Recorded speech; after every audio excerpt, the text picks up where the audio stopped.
Jaarraan dhawee sodaachise wayita dargii ceesa kute jaarsi ka'ee hurgufate biyyoota hambaa iyyate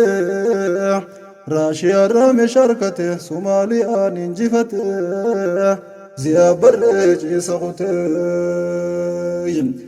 Somaaliyaa yoo injifates tan jaarraadhaa itti fufte daggala Oromiyaadhaa qubsuma isaatiif filate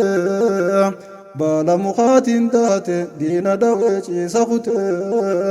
guysu malee yoon baqate waraanni isaa irra caalaan yoo yaadattan sheekan turan jaarraa jalatti hiriiranii aduwwii mormarraa jiran hadiisaa fi quraanarraa haqaa falmachuu baratan du'a sodaatanii yoomu aduwwiif hin jilbeeffatan du'a sodaatanii yoomu aduwwiif hin jilbeeffatan halkan teebaa daysa jo'an namni guyyaa bufaarkee maqaa jaarraadhaatiin dargin ulamaa'ii bikka dhorkee sheekan shakkee hedduu rakkee badii malee dhatti yakkee rabbi malee rakkoo isaanii kan hin beeyneef namni tokko Oromiyaa bilisoomsuuf diinaan lolan obsaa rakkoo yeroo qaroomni ammayyaa bal'atee hin jirre keeysa lolee lolchiisee aduwwe ture onnee si roraasaa yaa onnee saatan kaleeysa arrabootaan jirtu eeysaa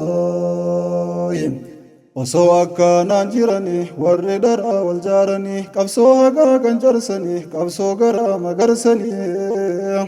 jaarraa dharaa wirteeysanii biyya isaarraa fageeysanii oduu dharaa tamsaasanii seenaa jaarraa xureeysanii jaalala isaa balleeysanii jibbansa isaa facaasanii abran qallootti kaasanii jaarraa biyyaa fageeysanii seenaa isaa ajeeysanii wayi hin jirre facaasanii hin garreenuu magarsanii dhaara dhugaa fakkeeysanii haaqa biyyaa fageeysanii shiiranuu hojjechiisanii keenya garaa madeeysanii lammii isaatiin azaate jaarraan firraa biyyaa bahe bahar cehee yaman gahe eega cubbuun dhugaa mohe bilisummaadhaaf darree turrusnumaan harka jee osoo yaaduu guyyaan gahe haaliqa isaatiin wal gahe goonni duus badeen baduu seenaa isaaniitu jira seenaa gootan keenya himuuf teenya wal duubaa fi duraan